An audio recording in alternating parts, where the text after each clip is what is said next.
Hello, everyone. Welcome back. And this evening, we are going to talk about human and planetary evolution again. And I've mentioned the two streams of human and planetary evolution quite a lot in the last year, I would say. So we're going to brush up on that a little bit and go much deeper into the topic of evolution and devolution when it comes to humanity and the planet. And this is going to actually prime us for the coming lectures where we really have to understand this core concept. The next lecture I'm going to do is going to be on specifically human evolution through the epochs and dealing with some really interesting, but I think challenging topics to do with our creation and our evolution. You know, these are topics that are very popular today. So I feel it's important that we enter into them with a good, solid, esoteric knowledge, which is the goal today. So this is going to be the first lecture in a series of lectures that really outlines human and planetary evolution over time. Now, I'm going to be using the word Christ stream and Christ impulse in this lecture and in my further lectures, but I've noticed that there are people who feel a immediate recoil when the word Christ is mentioned, or when anything to do with that topic is brought forward.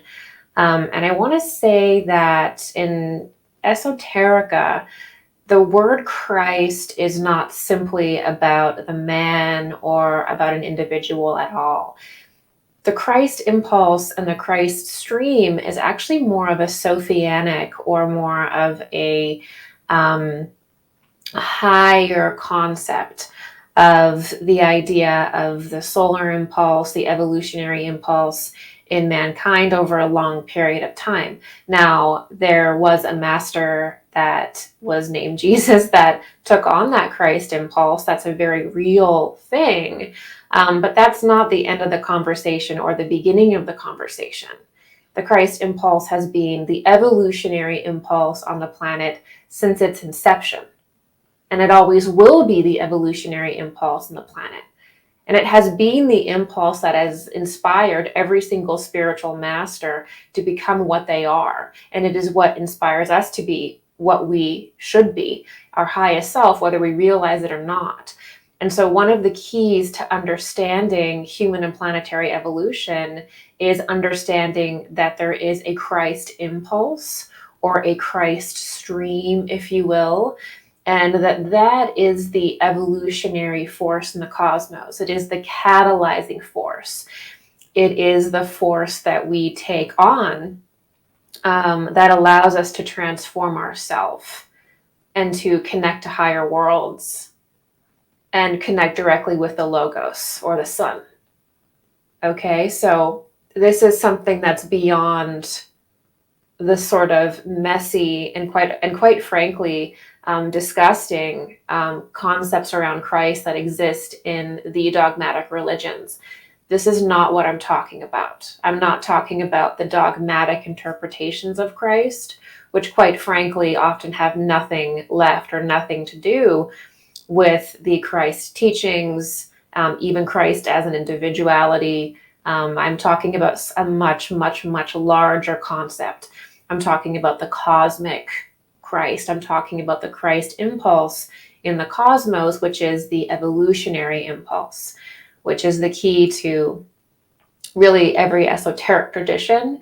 And you'll even find it in esoteric traditions that talk about the sun being the evolutionary impulse. That's just another word of saying Christ.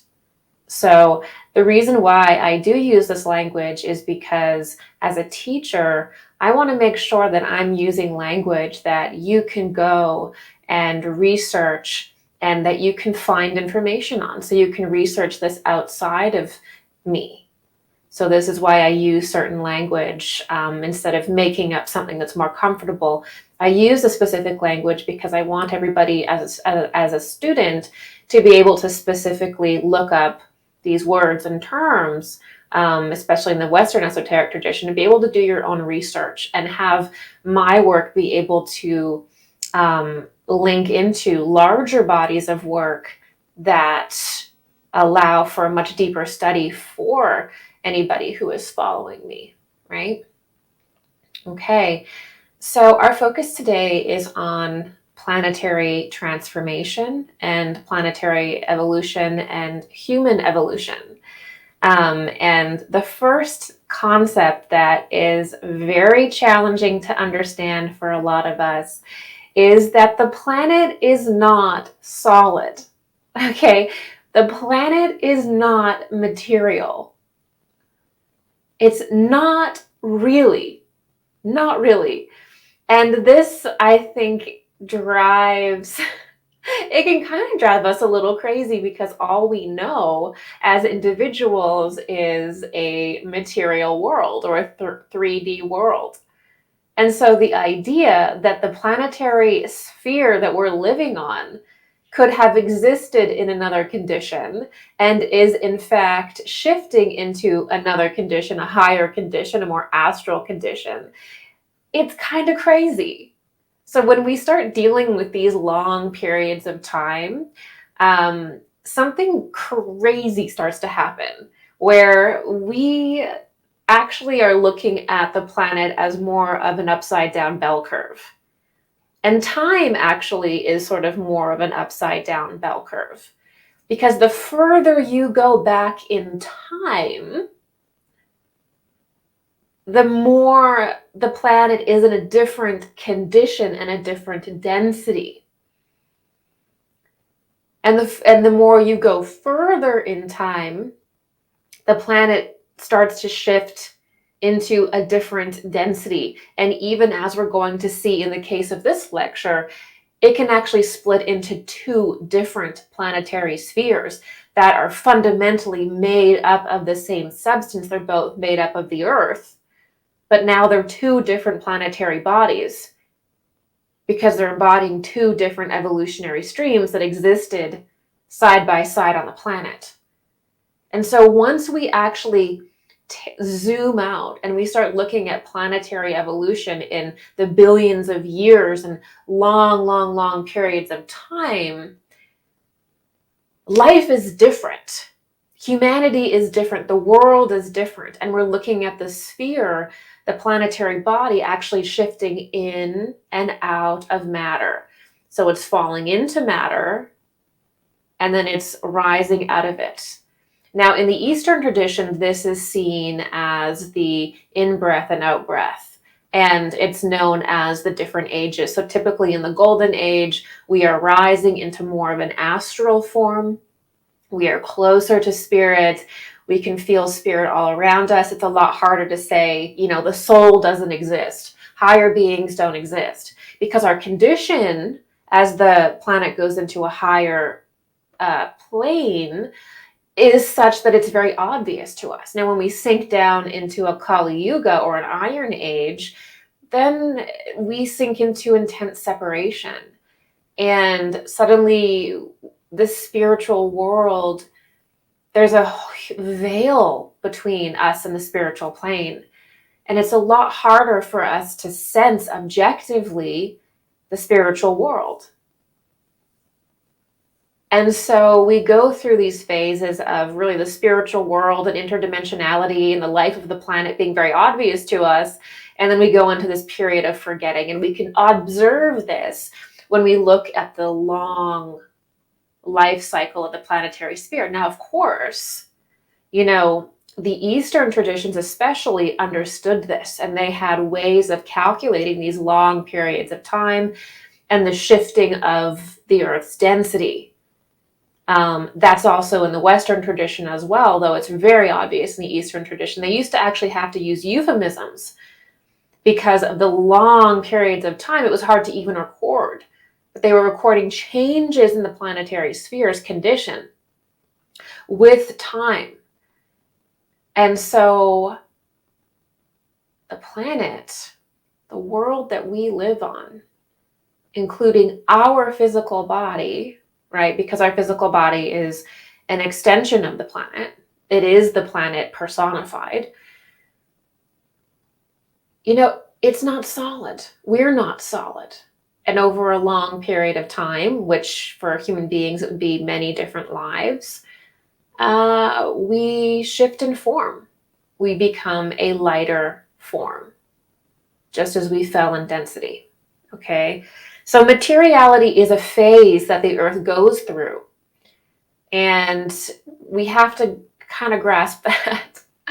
And what really is fascinating about the evolution of the Earth as well, which will be the focus of this lecture, is that we can also see, if you were to clairvoyantly look at the Earth, there's many different ways to interpret this. There's many different little avenues that you can kind of tune into the Earth with. You can see it as epochs, and you can go very specific, or you can kind of zoom out and you can look at the personality of the Earth or the evolution of the Earth as also being summed up as two different evolutionary streams. So you can look at the Earth and what is driving it, or what it's sort of consisting of, as being two different evolutionary streams. One of evolution and one of devolution. Okay, now this is what creates that sort of alchemy and catalyzes our spiritual growth. And it's what catalyzes spiritual growth in the entire solar system, is the fact that we incarnate with individuals that have different ideas or even backwards ideas, and we essentially help one another, we assist one another. And this is the importance of the two streams coexisting. So you have an evolutionary stream that is also identified in theosophy, would be called the life wave. The life wave of the planet is the planet's organic life cycle, which includes its descension into lower planes, its rising out of lower planes, and also its splitting into different spheres, and the different spheres acting kind of as little reservoirs of karmic streams that need to be dealt with, but have come so far from each other that they can no longer occupy the same planetary body. So ultimately you have our Earth, which is a consolidation planet in our solar system. So it's actually consolidating a lot of different planetary energies. But fundamentally, all that is bound up into, can be seen and observed very simply as two evolutionary streams, ultimately. And these two evolutionary streams are present on the Earth, within the Earth, as part of its energy expression, but they're also within you. That's right. They're also within your being. So within your being, you have access to the positive or the genuine evolutionary stream. And you also have within you the devolutionary stream. Now, the devolutionary stream within you is going to be based in, the karma that you haven't healed and whatever is sort of holding you back.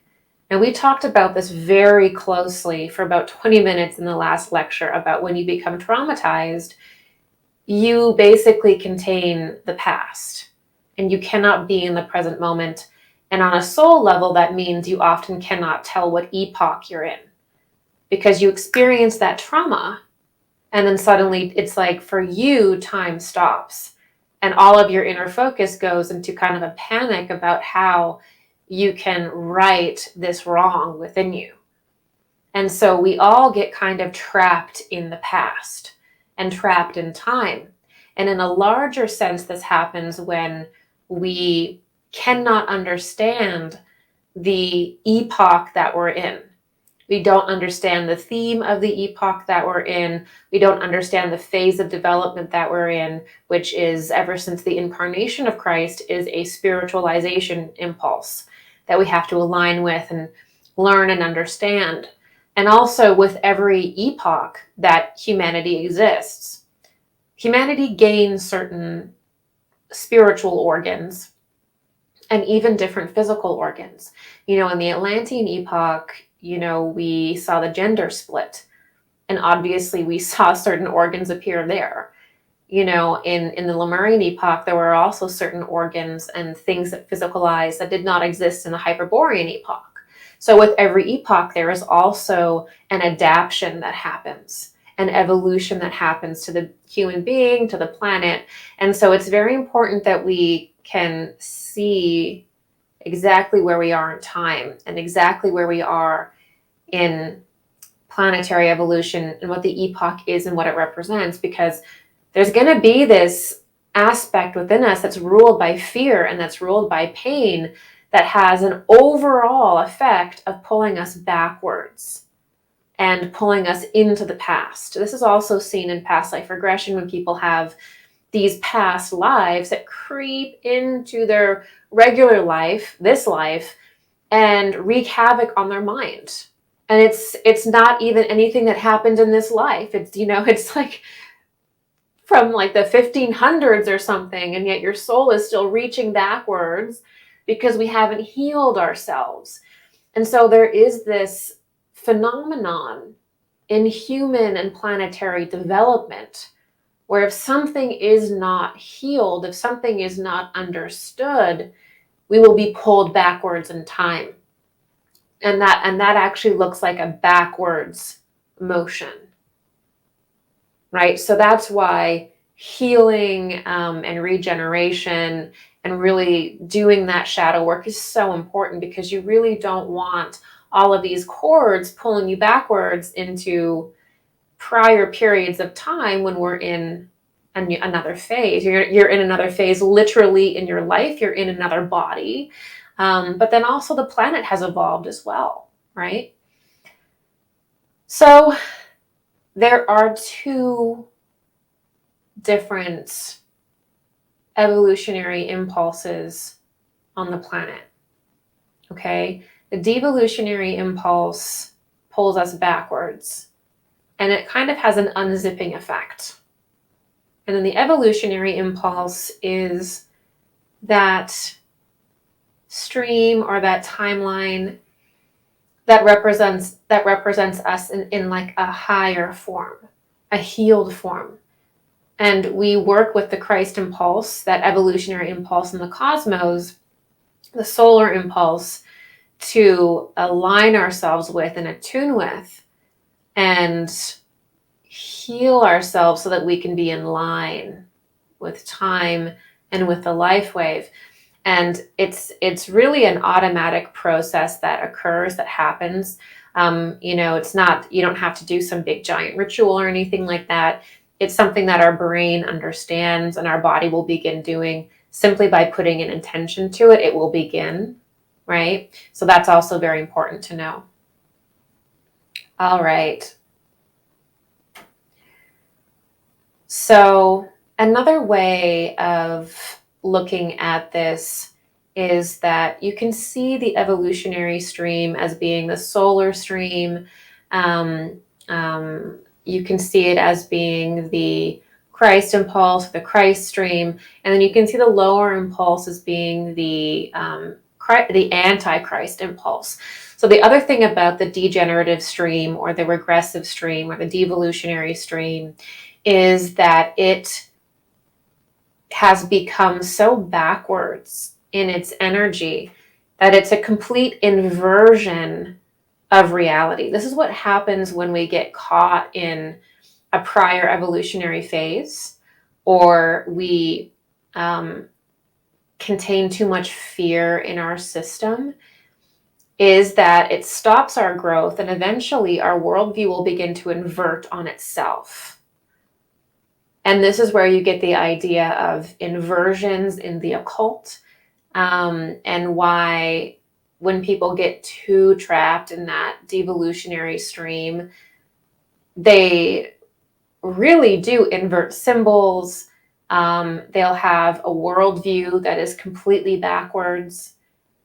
And that's why that Antichrist stream or the devolutionary stream becomes downright antagonistic sometimes to the higher stream, and they battle, which has been shown in many different archaic kinds of esoteric imagery. It's always the dark versus the light. Well, again, this another way of looking at this is the present versus the past.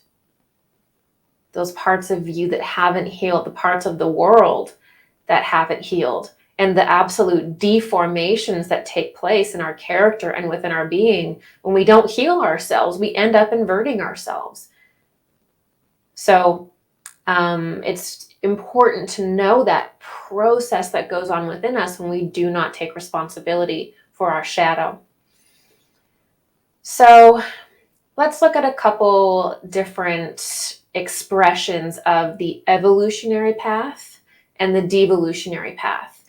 So the evolutionary path is regenerative. And this is why it's often represented throughout time, even before the incarnation of Jesus, as a resurrection mystery. Resurrection has existed as a mystery for thousands of years, right? That mystery represents this evolutionary stream because we are constantly being reborn in order to embody it. So the resurrection mysteries are a key mystery within the Christ stream because that stream is regeneration. That's what that is. We are regenerated.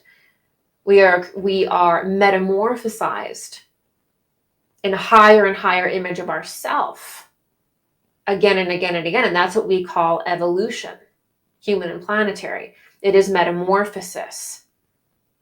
So the lower path is also called the degenerative path because there isn't enough transformational essence within that path, the consciousness of that path, to catalyze any change, to catalyze any healing. So what happens? What happens is the individual will degenerate, right? It's also showed when you look at cosmology or cosmogenesis, you'll often see planetary spheres in their life, which is a very long life cycle. You'll often see planetary spheres will exist for a period of time as one body, and then they'll split off into two.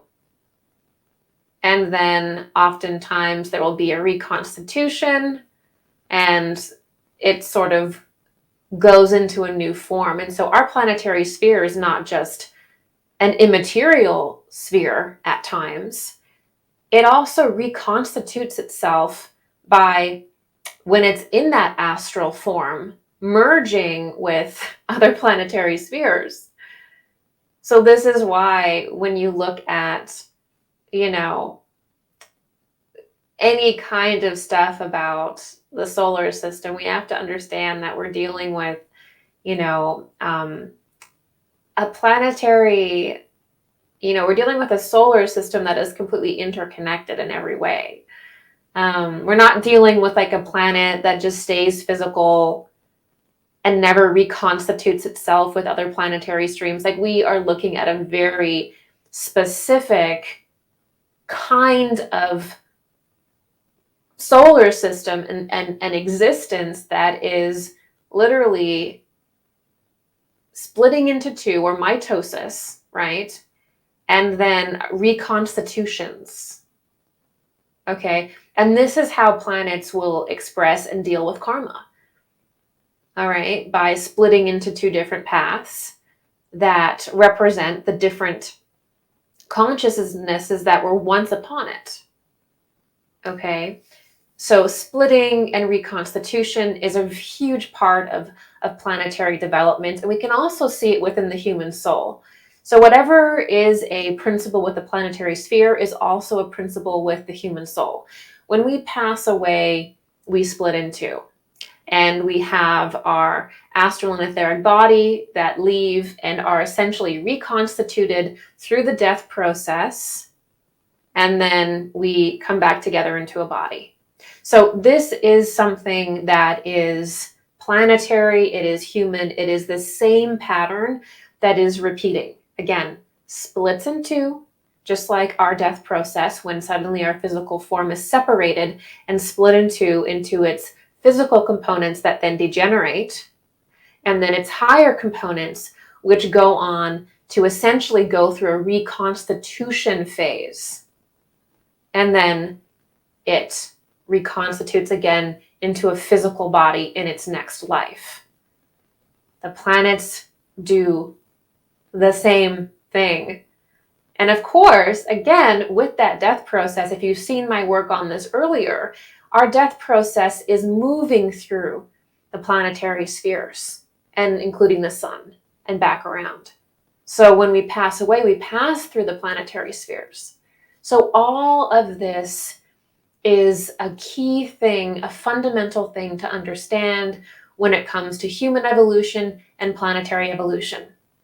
We have the splitting of worlds in two, and then the reconstitution of them, and the force that drives the earth to split in two at the end of its life cycle, or at the end of an epoch, right? At the end of its planetary cycle, the force that causes that splitting is because there's two different consciousnesses upon the earth by the end of it.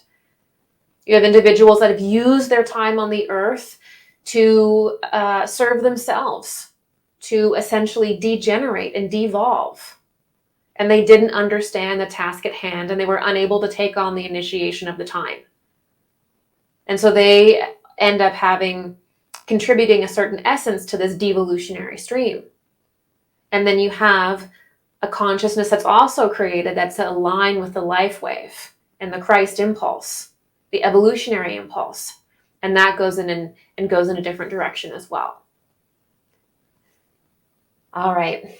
Now, this is not a concept that should be too foreign to you. This is in modern spirituality. And in modern spirituality, it is called the two earths. And in modern spirituality, it'll be called the 3D earth, and often the 5D earth, or sometimes the 4D earth. And this is a teaching that obviously has been boiled down again and again and again. And it doesn't have the full understanding of cosmic evolution, but we can see even in the New Age that this teaching is coming forward during this time in its own way. But in the New Age, it is called the 5D Earth, or the New Earth, and the Lower Earth, or the 3D Earth. And in the New Age, a lot of teachers will say, some people will stay on the New Earth, some people will stay on the Lower Earth, that don't get the initiation of the time, and then some people will split into this higher earth that exists within the fifth dimension, or sometimes the fourth dimension. So that is not a particular way that I would teach it, or a teaching that I would teach in that way. I think that in order to teach this concept, you have to teach the entire planetary principle and the entire thing, in order to really understand it. This also existed in a lot of shamanic traditions. And if you look back, some of the most fascinating are the Native Americans. And a lot of the Native American tribes had this fascinating, sometimes spoken history, sometimes in glyphs, but they had this fascinating recollection and record of coming from a sunken world, or coming to where they were after the flood. And a lot of these First Nation cultures also acknowledge these other epochs and these other civilizations, great civilizations that existed in the past, and that we have fallen from grace many different times. And they acknowledge the idea of the two worlds and the splitting of worlds. And they acknowledge the evolutionary path and the devolutionary path, often in their own way. The most obvious and fascinating is the Hopi.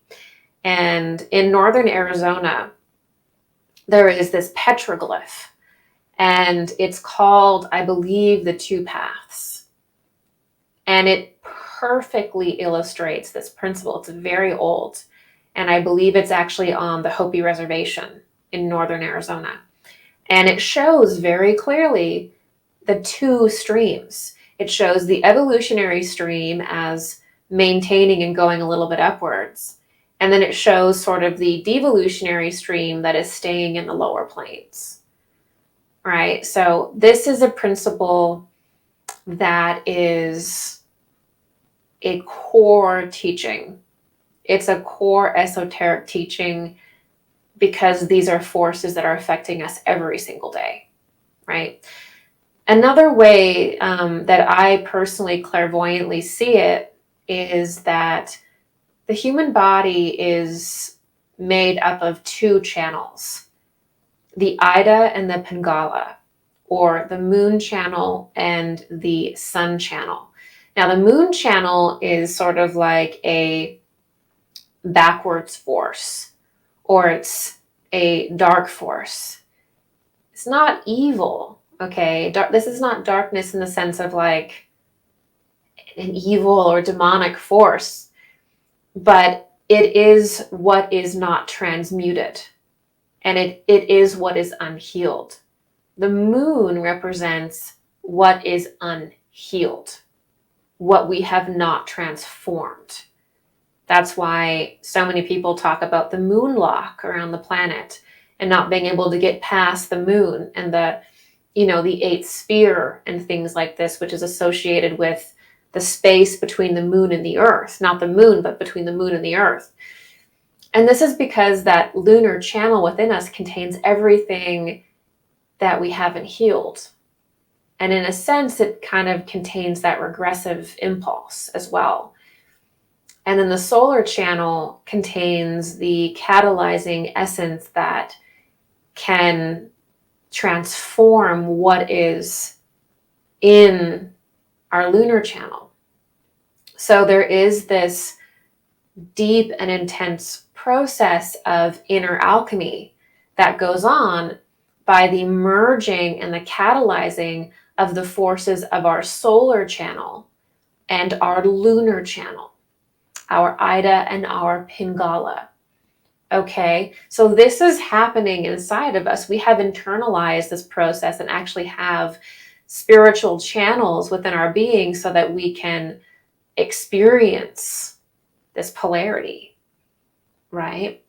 And the earth also has the same channels. The earth also has a solar channel and a lunar channel. This is shown in a lot of alchemical drawings and a lot of alchemical images. You can see the earth has this lunar force that represents the polarity. Sometimes it's shown as the moon and the pillar. And then you can see the sun and then a pillar, right? And this isn't a lot of Masonic imagery, but it goes back much farther than the Freemasons.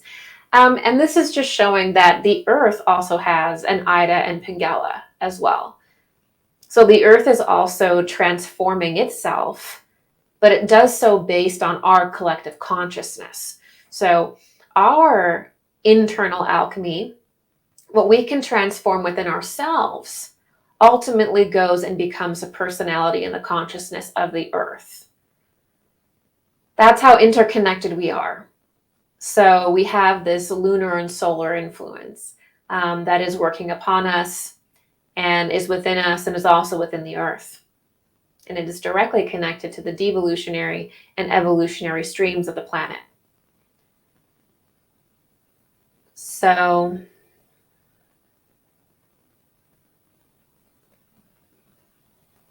why does the earth do this? Why do we have to deal with polarity, fear? Why can the earth be seen as two different streams, a regressive stream and a progressive stream? Well, it creates the natural physics of evolution. And even when you look at, this is a bit of an advanced concept, but I think it illustrates, part of the solar system as a school. You have beings that can be very advanced in their spiritual evolution, and they will choose to come into a very difficult time or difficult experience because they want to take on the pain of humanity and help transform it. So they actually want to enter the regressive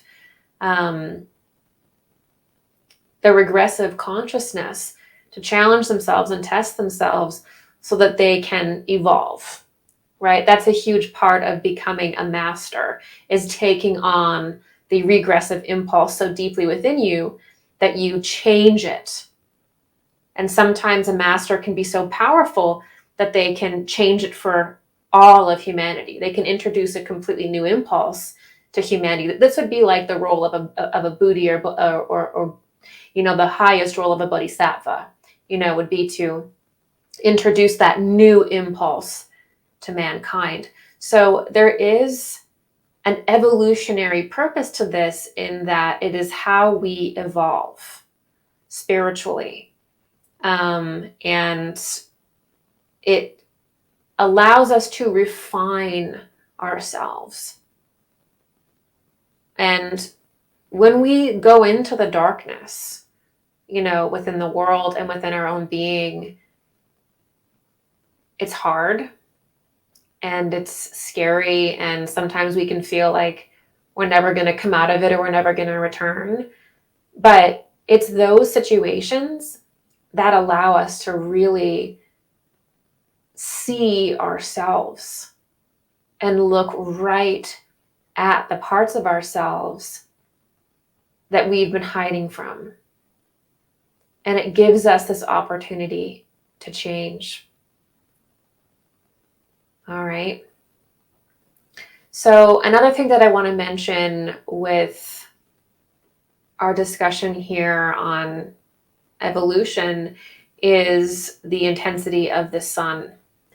So one of the reasons why we want to catalyze with that solar Christ stream force is that the radiance of the sun shifts and changes over time. I'm not actually talking about the physical radiation necessarily, although it does have an effect. I'm actually talking about the spiritual rays that are emitted from our sun, and their intensity and their composition. So our sun now is not emitting the same forces it was yesterday. It is not emitting the same forces it was 20 years ago. And it is certainly not emitting the same forces and energy and consciousness that it was 1,000 years ago, or 2,000 years ago, or 1,000,000 years ago. Okay?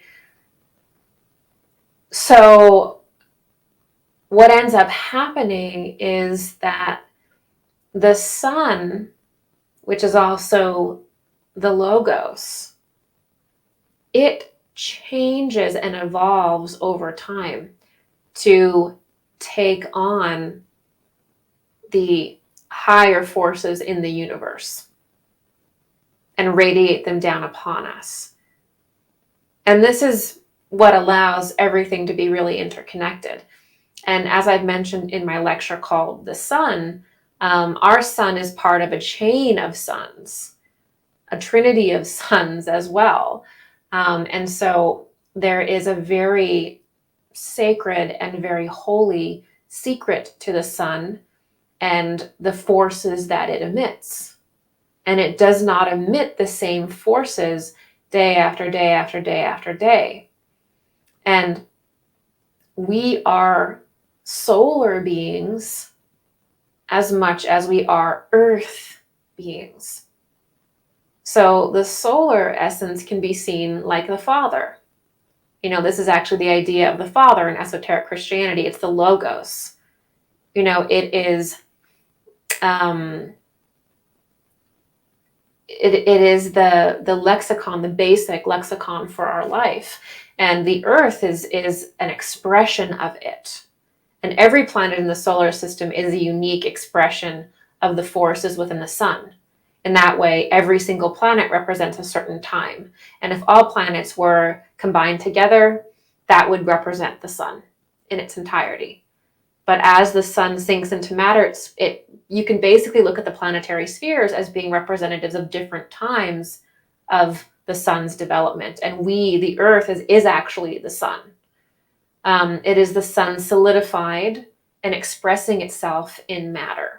Okay, so we are the sun. That's why everything on earth grows and evolves based on the sun, except for maybe some, very intense looking fish down in Mariana's Trench or something like that. The sun's a huge part because it is this radiant force that we must align with in order to evolve, because it is radiating to us higher realities that we are also a part of but cannot comprehend. Okay, so there is the reality that we have to align with the sun, right? And we also have to align with the earth. We have to be of the earth, and we acknowledge that our form and everything is of the earth, but we are also dealing with that father energy of the sun. So it's the father energy of the sun, the mother energy of the earth, right? And so over time, of course, the sun is radiating different qualities of energy. And we have to be able to take that on in order to evolve with the rest of the cosmos, with the sun and with the earth. Now, plants and animals and the mineral kingdom automatically take those things on, but we have free will. And so we have the ability to work against ourselves and say, that's not true. We can say we have the ability as human beings, as individuals, to say to something that is completely true and helpful to us, we can say, I don't believe that. I'm not going to believe that, and I'm going to act in a way that is opposite to that. We have the ability to completely lie to ourselves and lie to each other. That's the crux of being an individual, is that you can lie to yourself about reality and in that process completely destroy yourself, right? And the reason why we lie to ourselves is that we often think that something good is really something bad. We project our pain onto people and concepts rather than being open and humble and childlike to understand them. And this is what leads us into that degenerative impulse. Okay? But the sun sort of increases in this spiritual intensity. And each individual must be able to harness that and be within that level to evolve. And that's actually, that force, cosmically speaking, is that solar force is what kind of separates us and draws the planet upwards, and in many ways catalyzes that downwards evolutionary stream into a different planet altogether. So the issue with this is that if you are not understanding that solar impulse, which in Western esoterica is called the Christ impulse, and again, it's called the Christ impulse because when Christ when the Christ entered Jesus, it was a solar spirit. It was the spirit of the sun. So this is the sun mysteries. It's just like how in the Zoroastrian tradition, Zoroaster was meditating and he was looking upon the sun, and he was allowing the sun's rays to catalyze him and enter him, and he was communicating with it. And this is how he knew the sun was coming closer and closer and closer to the earth in its energy, causing transformations. He saw that the sun was changing in character. It was coming closer and closer and closer to the earth. And that somebody was going to have to embody that. At some point, it was going to have to personify. This is what Zoroaster understood. And so there's those images of Ahura Mazda and Ahriman as well, which represent the progressive impulse and the degenerative impulse. And of course, Ahriman is portrayed as a chimera, part of the animal-human kingdom, which I'll get into in my next lecture as to why chimeras are portrayed in that way. So we have this kind of responsibility to be the earth and take on everything that is the earth, all of the archetypal nuances of this planet that is our body. But we also have to catalyze that matter, that substance, with solar forces. Ida, Pingala, internal alchemy. This is our path. And the problem is that if you deny this, if you don't understand the solar forces, the solar spirits, then what ends up happening is that you're not catalyzing your own consciousness. You're not catalyzing your own body, your own system. So you're not evolving with the sun. And eventually, that force is going to hurt you, because it's like building a muscle where you have to, lift weights every day to some extent to be able to get some kind of muscle mass. Now, I should not be talking about this because I know nothing about lifting weights. But it's the idea that if you don't challenge yourself by lifting heavy objects, or at least putting some body weight on your muscles, then your muscles are going to atrophy. Well, our soul, or our consciousness, can atrophy as well. Our entire being can atrophy, because in our lives, we have not been able to align with the evolutionary forces or the solar forces. We have not been able to catalyze our form, our mind, our being. And that what ends up happening is it ends up being a backwards pull within the individual. And that's what causes that inversion.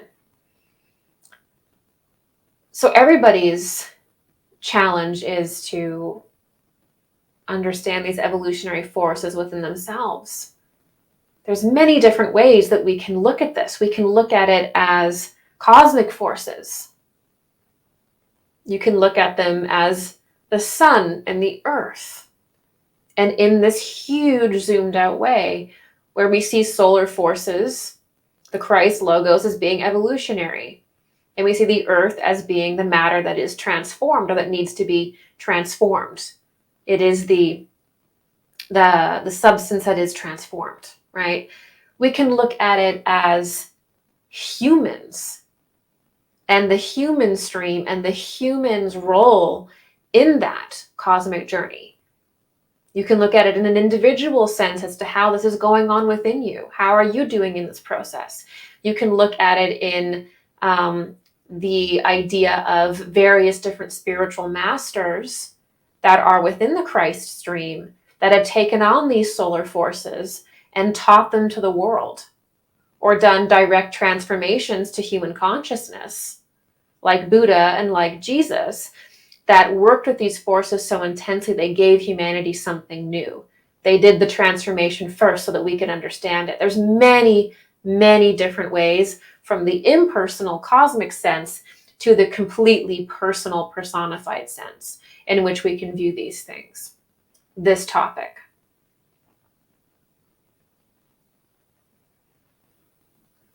Okay, so just to clarify, and just so that we can get a really good idea of how things work, the stream they'll exist parallel in the planet. So what will happen is you will have the evolutionary stream that is doing the work and that is evolving with the life wave. And then at the same time on the planet, you're going to have that devolutionary stream. And these two forces will be at odds with one another.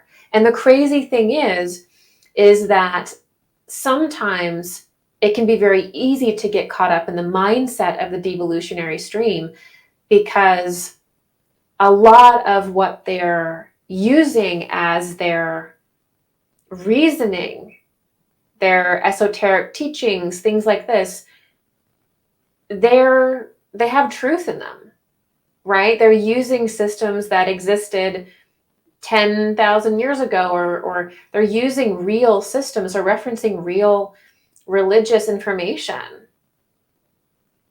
But it just may not be as applicable to our modern times in the same way. So this is why it can be hard to discern at times, is that the information that sometimes is used in the regressive stream can be true in a basic level, but it's just not interpreted correctly for this time, and it's not acknowledging the epoch that we're in. So I go into that a little bit more in my last lecture, the difference between how spiritual teachings have to evolve with the time, because consciousness changes, the human being changes, and so we have to have our spiritual information reflect those changes. So in our next lecture, which I'll be hopefully getting out to you guys next week, we're going to dive deeply into the human evolution process through Lemuria and Atlantis. We're going to talk about Adam and Eve. We're going to talk about humanity's regression into apes. So we're going to talk about that stream of humanity that essentially regressed into apes, and that whole conversation. And so I'm just going to go a little bit deeper into these two streams so that we can be ready for that conversation. So the planet goes through this very real phase of having these two streams coexist for a period of time, and they catalyze with one another. You know, the benefit for the higher evolutionary stream is that they look at themselves and they catalyze their awakening. The same thing with the lower evolutionary stream. These two opposite forces create that alchemical evolutionary process, but it does reach a point where they split. And this is where you get that two worlds and that two streams. You get actually two versions of the earth. Again, it's the same substance of the earth, but it is in two different densities.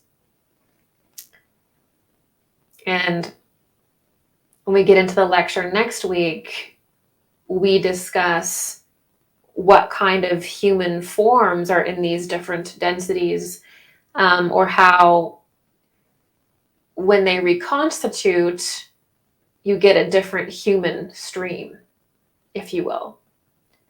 And that's actually a lecture that I'm looking forward to doing, because it really truly is, I really do feel like it's this teaching that is missing And I feel like in a lot of pop culture and even pop spirituality, I feel like we're dealing with tiny little pieces or fragments of information, and that we're not looking at the big picture, right?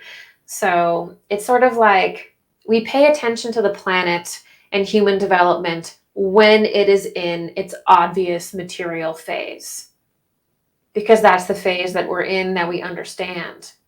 But as soon as it starts to shift, either in the future to a higher planetary sphere, when the earth starts to spiritualize and humanity starts to spiritualize, starts to get a little wonky. And then in the past, the deep past as well, starts to get a little wonky, because as a culture, we don't do very well with that turning point where things are no longer fully material.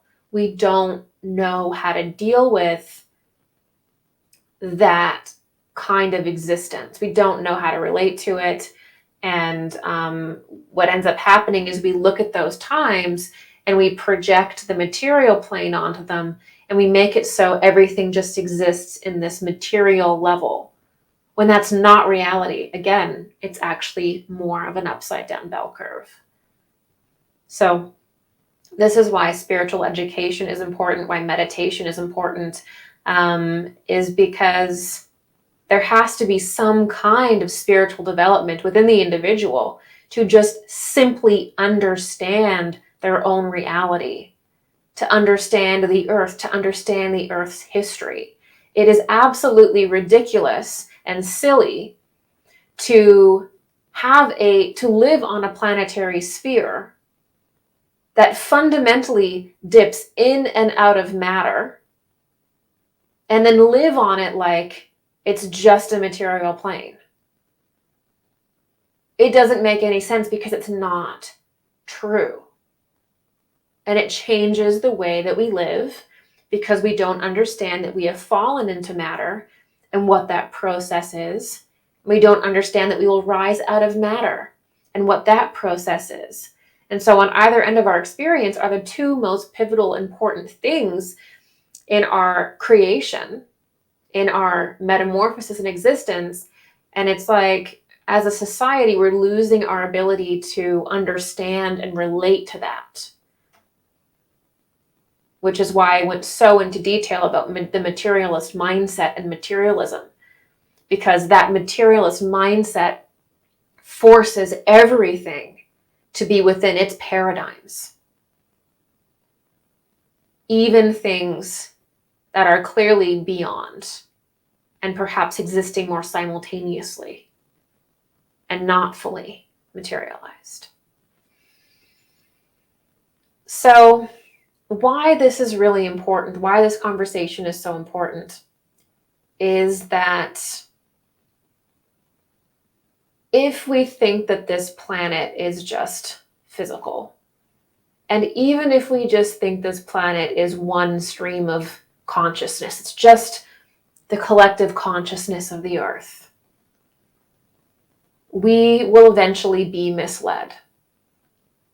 We will be misled because when it comes to spiritual development and it comes to esoterica, precision is very important. When we are in the beginning phases of spiritual development, we can get a lot of things wrong.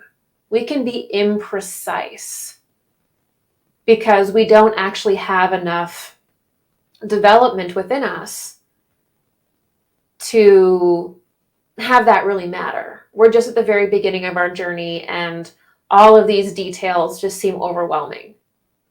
But the further we go, the more precise things have to be, the more precise our understanding has to be. Because if it's not precise, if it's not exact, it's like that Tony Robbins quote where he's at the golf course and he's hitting the ball. And if he's just a little bit off, he's just a couple degrees off, the ball's trajectory over time will be totally off. And the ball's not going to go where you want to go. So we want to avoid sloppy thinking We want to avoid sloppy esoterica.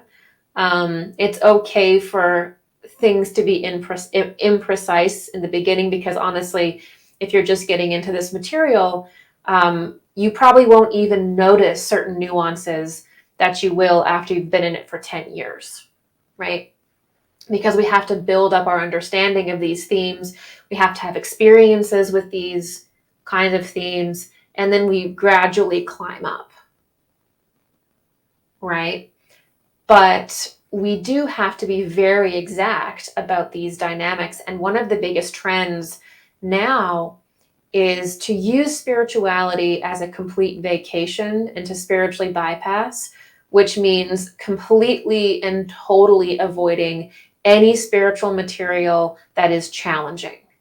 So any spiritual material that challenges someone, that deals with like the eighth sphere or the lower astral plane or like a dark entity or, your own inner pain and trauma, it's like, nope. And spiritual bypassing. And what ends up happening is that obviously you become painfully unaware and uninitiated, because it is actually the ability to enter into the darkest topics at your own pace that condition you to be able to hold more light. It is our ability to understand the devolutionary stream and the fallen streams of humanity that allow us to understand ourselves. We get absolutely nowhere by hiding from our shadow, collective and individual. We get nowhere by that.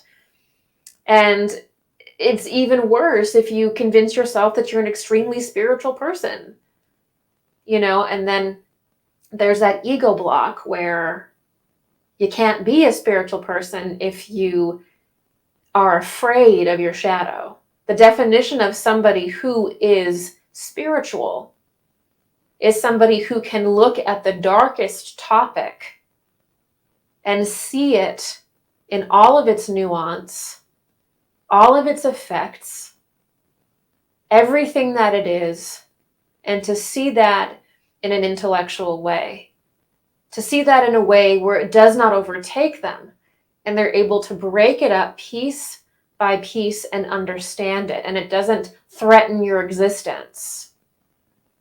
You're able to look at it, see the fear, observe the fear, but to you, it's not even dark. To the master, to the high initiate in this field, darkness is not darkness anymore. Polarity doesn't exist in that way to them much of the time, because they see it as an opportunity to grow. And they have such a rapport with themselves of going into the darkness, of going into the shadow, that they know that they can handle certain degrees of it, and they are able to work with it in a way where they trust themselves and they can work within it. So the more in touch with ourselves we become, and the more knowledgeable of esoterica we become, because we do need the knowledge. You can't channel everything yourself. You can't channel a complete cosmic paradigm yourself. The more educated we become on these topics, the more we are able to understand what is occurring. We have the tools in our toolkit, the information, so that when we do encounter something, we can put it together. We're not supposed to be in this alone. We're supposed to teach one another.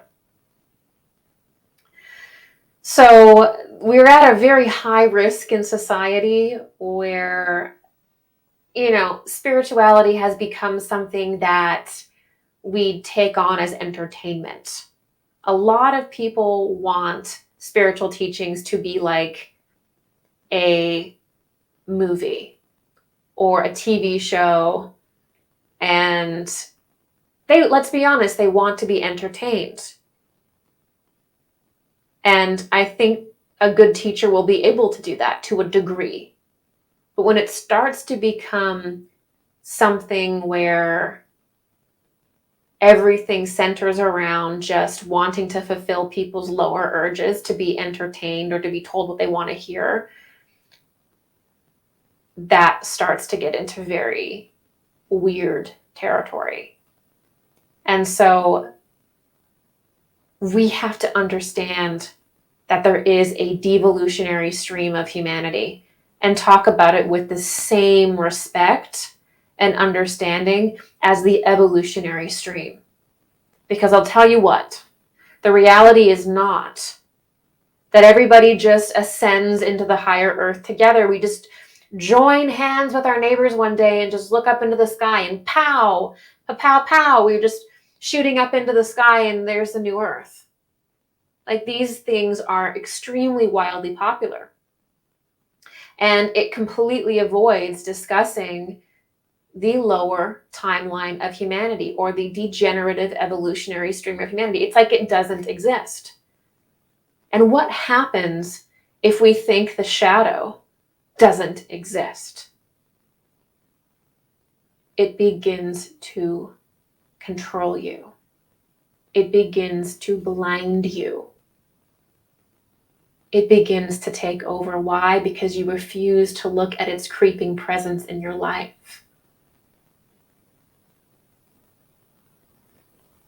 So let's talk about human evolution and planetary evolution in a mature, clear, and concise way, acknowledging both the higher evolutionary path, or the life wave of the planet, the natural organic evolutionary path of the planet, that is the solar path, and also with great respect and seriousness, let's also talk about what the devolution of humanity looks like. Tomorrow in the sense of the next lecture, I'll be going into exactly the kind of forms that were created that are in the evolutionary impulse, the devolutionary impulse and the evolutionary impulse. And I'm going to be talking about how the human form is preserved by the evolutionary impulse and the solar impulse. It is preserved and regenerated in that impulse as part of cosmic development. I'm also going to talk about the forms that came to pass and the pattern of creating forms that is in the devolutionary impulse. And hopefully through this, we will get a good understanding of what we are and what we can become, what we can evolve into in a positive sense, or what we can devolve into. And the other thing that I want to say about this is I've noticed that what do we do? This is something that I've thought about for years. And it's kind of bothered me, to be honest with you. So we know in the mystery tradition that the earth changes form. We know this. This is Cosmogenesis, right? This is one of the basic teachings of cosmology. We know that planets change form, that they separate in two, that they reconstitute at certain points. And we understand that as being part of planetary and solar system evolution. But then when you enter public discourse and conversation, even in the spiritual scene, we always come up against ancient civilizations and archaeology. And we hit a dead end. We get to about 11,000 years ago, 12,000 years ago, maybe further now, and it just sort of gets messed up. There's certain bones that are found, and we're sort of taking everything that exists right now for us, and we're trying to paint a picture of our ancient past. So we're looking at various different skeletons that have been found, and we're taking those and we're saying, okay, this is the oldest, and this looks like that and that looks like that, so this must be our past. And we're looking at these ancient megalithic sites and we're saying, okay, well, we'll date this and this looks like that, so this must be our past. But what does it mean for archaeology when the earth rises and sinks in its density? Edgar Cayce has spoken about the rising of Atlantis one day. And many other great mystics have talked about certain things just appearing, certain megalithic structures that were there one day and gone another. Or even in our deeper past, certain islands that would appear in a mist and disappear. What is that? Well, this is because we have a planet that literally changes its constitution over time. And so when we're looking at archaeology, when we're looking at the radiocarbon dating of bones, we are not getting the full picture. What we are getting is the structures and the individuals that are associated with this denser level of material reality.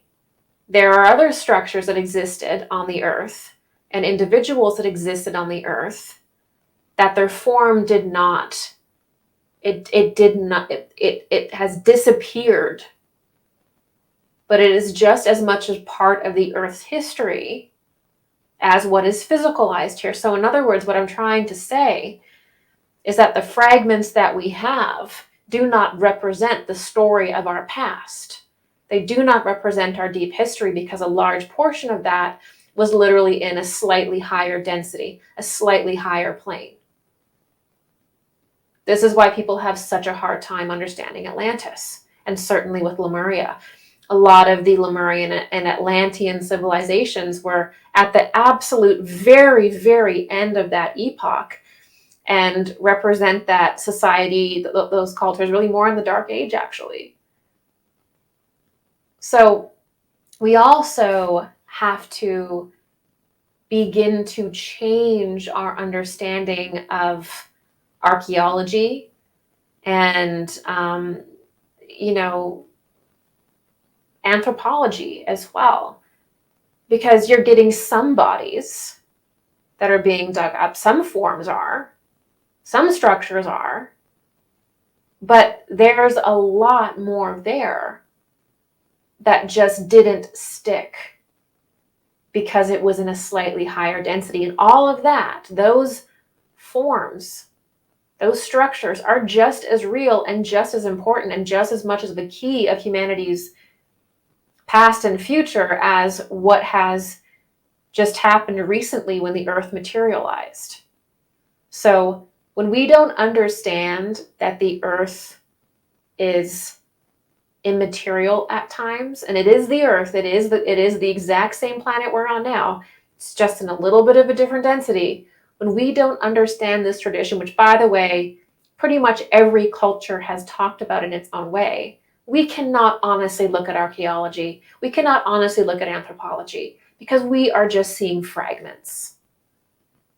We're just seeing what has stuck when the earth took its most material breath, what was left. And that is not enough to draw an honest conclusion.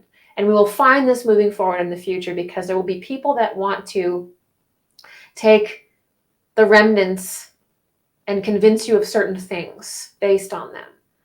And so I want to say very clearly that there are many remnants and many things that either are not found, things that will rise in the future or simply appear in the future that will help us understand who we are.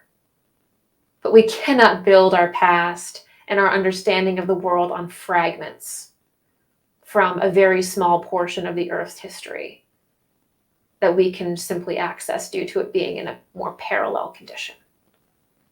We will be led astray. The other reason why, the last reason why we need to understand that the Earth shifts in density and has these two evolutionary streams within its consciousness is because our own soul memories can become compromised if we don't understand the evolutionary structure of the planet and the human being. If we don't understand this lesson, then when we try to access other lives, when we try to go into our soul memory and remember different things, begin that process at least, then we will again project our material understanding and material conditions onto other conditions. And this is why a lot of psychics who read the Akashic records will conflate a lot of things, events, principles, or details, and kind of congeal them into something that's like a Frankenstein, because there's too much of a material understanding being applied to an immaterial time. And so we actually have to understand the different planetary epochs very specifically for what they are. The kind of humanity that existed in the Lemurian epoch, what the Earth was like, what the density was like. We have to understand the Atlantean, our own. And the different post-Atlantean epochs, we have to also begin to conceptualize that as a changing of form, a changing of the planetary sphere. We have to understand transition, because we cannot apply the material condition of the world at present and the esoteric laws that surround us now to other times, because they do not exist in this condition. Does this make sense? And now, just by me saying this, just by you knowing this, is profound for your consciousness. So it's not like you have to do crazy studying or something, or it's something externally that you have to get.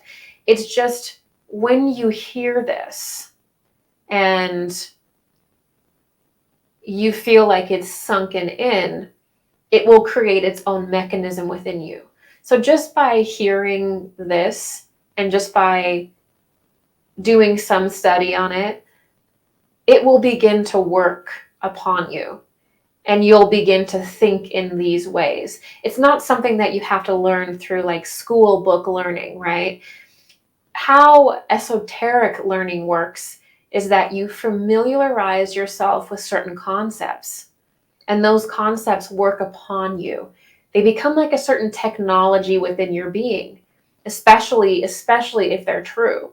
You can have very deep processes be introduced to you, very deep new psychological processes or different types of abilities can come online just by you hearing certain truths. They'll begin to awaken. That's how we're designed, and that's also why, misinformation can kind of do the same thing. But when you really get that core truth, and when you really get the fundamentals, when you really get the foundation,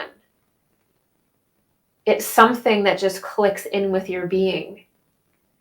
And it just begins to work on its own, because the whole structure of who you are, your physical form, your mind, your emotions, all of that is really a little microcosm of everything that I'm talking about here today. So that's how it can just click in. That's how you can just have almost sometimes like a miraculous understanding or remembering of something, is that the truth is the truth. And if I'm saying it now and it resonates, it's definitely not the first time in your soul's history that you've heard this. And that's the other thing that I want to say, is that yes, these lectures are academic. They absolutely are. Why? Because there actually are principles about cosmic and human evolution that are objective and real, and we have to understand them. But that objectivity and that realness connects right into our objectivity and our realness, our real physical form, our real processes that exist within us. So this is not the first time you've learned this. These are timeless truths that exist within everyone that I am just speaking forward now. But all of this exists within you. And every process within you is a little microcosm of what we're talking about today, which is why it's the Ida and the Pingala, the sun and the moon. All of this is something that is so deeply ingrained in you that if you stick with it, you'll have your own completely unique experiences with, and probably your own unique way of explaining it, right? So I'm just going to summarize this lecture and I'm going to let you go. So in summary, the Earth splits in two at the end of every epoch, creating a higher and lower Earth. So at the end of a planetary cycle, especially, the Earth kind of splits in two. Now, sometimes it's, as you're going, it sort of goes like this. Like it's sort of like a little pulsation, but then it does also completely split. And the higher and the lower Earth, what we could call the higher and lower Earth, exist parallel to one another. Now, this is very important for the next lecture. So we can have a higher and a lower Earth, or a higher stream of the Earth and a lower stream of the Earth that is the same substance. And these are existing parallel to one another with completely different qualities of consciousness in them. We see this today, actually, in the bifurcation that's happening in the world around us, where more and more and more we're being divided and challenged and realizing that, you know what, in society, we're not all on the same page. And that there really are two streams of consciousness in mankind. It just took a lot of tyrannical situations, a lot of pressure, a lot of challenge for those two streams to emerge and become obvious to us. And that's what happens, is usually when we're challenged, when we feel pressure, we end up collapsing inward and become what we truly are. And then we kind of have a choice whether we want to change or whether we're just going to keep collapsing. So it is pressure that does that. It is pressure that makes the two streams of humanity obvious. And it is pressure that creates that bifurcation of worlds. It's also why that solar force becomes very much a pressure, and that's also why certain individuals in the earth, certain elites, why they don't like the sun, why they want to block out the sun, and they're offended by it. It's just, they're like little vampires. It's like they want to block out the sun. Well, yeah, I guess so, if you can't handle its radiance because you've been avoiding its developmental energies for your whole life and past lives. Yeah, I guess you wouldn't like the sun. Right? So again, the solar force to a lot of people is a terrifying force because in their life they've chosen to work against it. And so, yeah, as it gets going and pushes to create this bifurcation more and more and more, you're going to get people that want to block that out because it is too much of a force for them. And they'll probably do anything to convince you that it should be blocked out. But now that we've had this conversation, we know better, right? Okay. So the higher Earth and lower Earth exist parallel to one another. Two different streams. Two different streams of humanity, two different streams of the Earth. They share the same space, but exist in slightly different densities. They embody different evolutionary streams. About midway through the next epoch, the streams converge, and the Earth is now equally both streams. So basically you get a splitting of worlds, and then it reconstitutes, and then it splits again, and then it reconstitutes. That's basically planetary evolution. And within that, you also get human streams, human developmental streams that split, go their own way, and then reconverge. Okay? That's the general approach. Okay?